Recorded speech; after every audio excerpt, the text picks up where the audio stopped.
खुलुमबाय रिलाइभ निउज 24 नि स्टुडिअ'आव दिनैनि रादाबखौ फरायदों आं करिश्माया। दिनैनि गाहाय रादाबफोराव दङ। आसाम एसेम्ब्लिया सानथामनि थाखाय दिनैनिफ्राय जागायबाय। प्रमद बर'आ बोर लादों। मटर गारिनि बाहायथि बिलाइखौ 2021 मायथाइनि 31 मार्चसिम खालामबाय। तामुलपुराव नंखाय आधार कार्ड बानायग्राखौ हमदों। चिरांनि सापागुरियाव सासे सिखाव हमदों। इउर'पियान हादोरफोराव गिबियै कर'नानि भेक्सिन बाहायबाय। दानिया आबुं रादाब। गोजां बोथोरनि आसाम एसेम्ब्लिया दिनैनिफ्राय जागायबाय आरो बेयो सानथामनि हाबाफारिजों 28 दिसेम्बरनिफ्राय जागायना 30 दिसेम्बरसिमहाव जोबहैगोन। मिथिनाय बादिब्ला बेयाव गासै मोन 12 बिलखौ 30 दिसेम्बरसिमहालागै पास खालामगोन। मख'नो गोनांदि बे फारिलाइयाव बर' कछारी अट'नमास काउन्सिलआबो दं। आसाम सोरखारा गिबि सानाव 2020-21 नि उफ्रा बाजेटफोरखौ थिसनगोन आरो 29 दिसेम्बरसिमहालागै पास खालामगोन। बिटिसिनि गाहाय प्रमद बर' बिथाङा कृष्णगुरु सेवाश्रमआव दिनै बेरायहैनानै गुरु प्रेमानन्द प्रभुखौ लोगो हमो आरो बोर लायो। बोर लाखांनायनि उनाव खौरांगिरिफोरनि सिगाङाव धोरोमनि सानस्रिजों खामानि मावनायनि खोथा रायखाङो। लोगोसे हाग्रामा महिलारि बिथांखौ नाथ्रोदनानै रांनि बोलोआ थुंगेबाय होननानैबो बुंथियो। The union ministry of road transport and हाइवेआ लाइसेन्स आरसि पारमिट बायदिनि भेलिडिटिखौ 2021 मायथाइनि 31 मार्चसिम बारायना होबाय। मख'नो गोनांदि आगोलावबो बेबादिनो 30 मार्च, 9 जुन आरो 24 आगस्तसिम बारायदोंमोन। बे बोसोरावबो 31 दिसेम्बराव भेलिडिटि जोबगोन होनना बुंदोंमोनब्लाबो बेखौ 31 मार्चसिम बारायना होबाय। बेफोर गासैखौबो कभिडनि थाखाय बारायदों होननानै फोसावदों।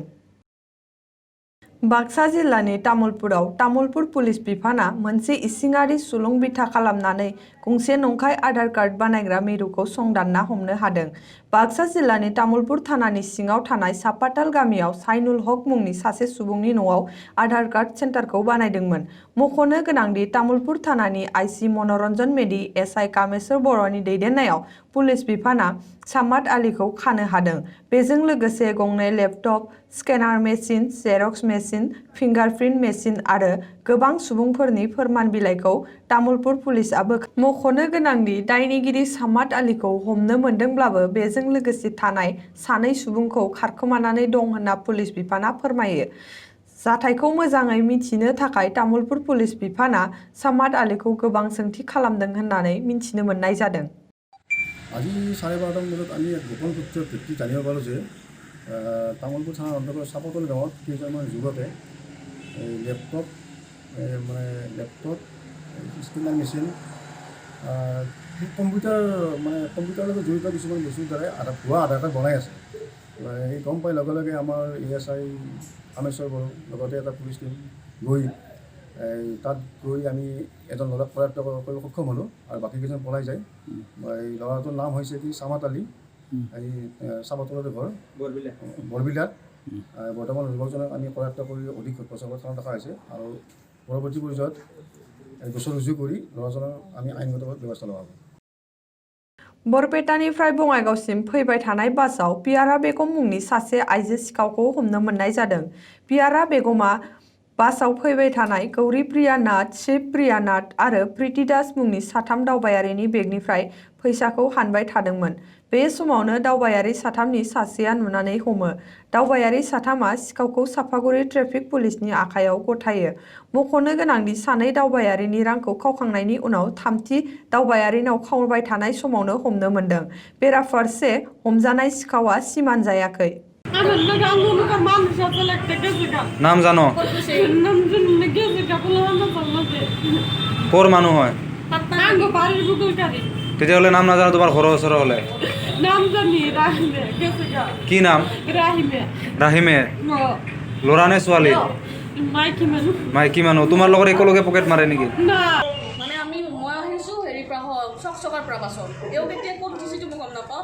মই আহি চাপাগুৰিত নামিছোঁ, নামি ঠিক বাছৰ পৰা নামি ঠিক দুৱাৰমুখত আৰু বাছ আছিল দৰজা। তাৰপিছত মই নামি উঠাৰ বেগটো কিবা খোলা যেন লাগিছিল। কি চাওঁ যে তাইৰ পৰা মোৰ আধা এইখিনি খুলিছে, খুলি আধাটো মই হাতত এনেকৈ লাহে কৰি পইচাখিনি ওলাব চেষ্টা কৰোঁ। মই লগে লগে হাতত থাপ মাৰিছোঁ। তুমি তাই কৈছে আমাৰ এজন দাদা বাইকত লৈ গ'ল আৰু এই প্লেট লৈ তাইক লাষ্টত তেল ডিপুত ঢুকাই আছিলে তেল ডিপুৰ পৰা পাৰ্চে আৰু লগতে তাইক লৈ আহিছোঁ আমি তাইক পৰীক্ষা আপোনালোকৰ বেগৰ পৰা কিমান টকা ওলাই লৈ গৈছে আমাৰ 200 টকা ওলাইছিলে মানে আছিলে ইয়াতে কি 700 মান টকা আছিলে 700 মান আৰু ইয়াৰ পৰা আধাৰ কাৰ্ড আৰু কি আছে মোৰ বেগত আছিলে আধাৰ কাৰ্ড পান কাৰ্ড গোটেইখিনি আছিলে তো পকেট মাৰ বুলি গম পাইছিল আপোনালোকে দেখিছে নেকি দেখা পাইছোঁ গম পাইছোঁ আপোনালোকে নিচুকুৰে দেখিছে নিশ্চয়কৈ দেখা পাইছোঁ কেনেধৰণে ওলাই লৈছিলে পইচা মানে বস্তুখিনি সিহঁতে বাইদেউহঁতে গাড়ীৰ পৰা নামিছিলে নামাৰ পিছত বাইদেৱে এই ছোৱালীজনক থাপত দিছিলে থাপত দিয়াৰ পিছত বাইদেউ আমি ভাবিলোঁ কি হ'ল বাইদেউহঁতে মোক পকেট মাৰছে বুলি কৈ আছে তাৰপিছত থাপত দি কিনে বস্তুখিনি উমিত গুচি গ'ল ছোৱালীজন বাচ্চাটোক লৈ